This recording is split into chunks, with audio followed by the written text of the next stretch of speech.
सेना को बहुत बहुत बधाई देता हूं कि उन्होंने जिस तरीके से ऑपरेशन सिंदूर चला करके पाकिस्तान के उन 9 ठिकानों को ध्वस्त कर दिया जो आतंकी ठिकाने थे, जहां पे आतंकियों को ट्रेनिंग दी जाती थी कि तुम्हारे पति को मार दिया, तुम्हें नहीं मारेंगे, तुम जा करके सरकार को, मोदी जी को बता दो। आज मोदी जी ने बता दिया। और कोई भी आतंकी अगर इस तरह से चैलेंज करेगा तो वो किसी भी तरीके से स्वीकार्य नहीं है। जो 9 आतंकियों के ठिकाने को उड़ाया गया है वो देवियों को सैल्यूट है। हमने कहा कि इस ऑपरेशन सिंदूर के बाद आवश्यकता पड़ने पर अखिल भारत हिंदू महासभा, संत महासभा के देश के लाखों हमारे कार्यकर्ता युद्ध भूमि में आतंकवाद के खिलाफ उतरने के लिए तैयार है।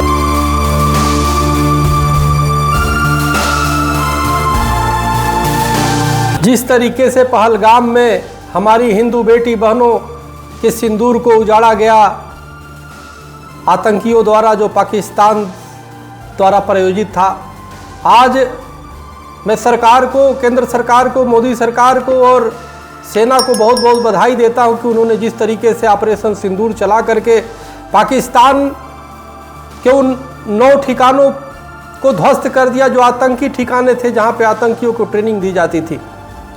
कितने आतंकी मारे गए हैं। जिन आतंकियों ने संदेश भिजवाया था बहनों से कि तुम्हारे पति को मार दिया, तुम्हें नहीं मारेंगे, तुम जा करके सरकार को, मोदी जी को बता दो। आज मोदी जी ने बता दिया।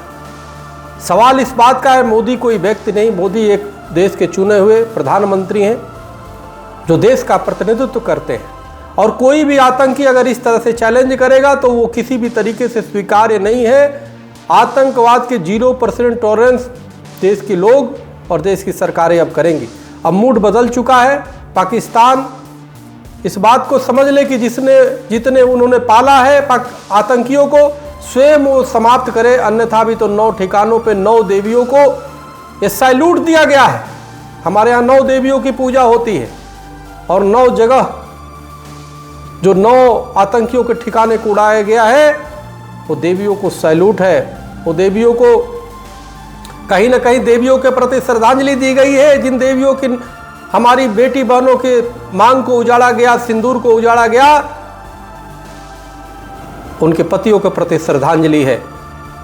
अब उनके पति तो वापस नहीं आ सकते, बेटे तो वापस नहीं आ सकते, लेकिन निश्चित रूप से आतंकवाद के लिए ये एक मील का पत्थर साबित होगा आतंकवाद समाप्ति होने में।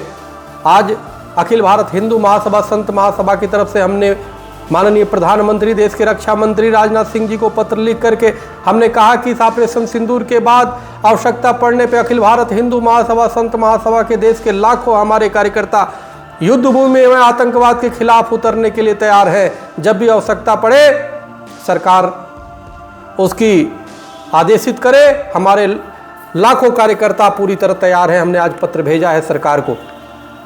और नई स्थिति में हर जगह जहां हमारे कार्यकर्ता है देश की सेवा में लगे हुए हैं। हमारी हिंदू महासभा का इतिहास रहा है हमेशा से देश की आज़ादी के लिए लड़ाई लड़े। अभी आतंकवाद से आज़ादी के लिए लड़ाई लड़ेंगे। अब निश्चित रूप से देश दुनिया में पाकिस्तान एक्सपोज हो रहा है। उसको कहीं ना कहीं जो आतंकवाद को पाला है, कहीं ना कहीं उसके लिए वही नासूर बन चुका है। तो मेरा मानना है पूरे विश्व के देश भारत का समर्थन करे, साथ दे। आज पूरे देशवासी भारत में, चाहे हिंदू, मुसलमान, सिख, ईसाई, सभी एक साथ खड़े हैं। और जो भी गद्दार होगा उसे बख्शा नहीं जाएगा। अब देशवासी उसे सबक सिखाएंगे। इसलिए अब आतंकवाद का समाप्ति का समय है। भारत माता की जय। जय श्री राम। हर हर महादेव। जय हिंद, जय भारत। धन्यवाद। हरिओम। राम राम।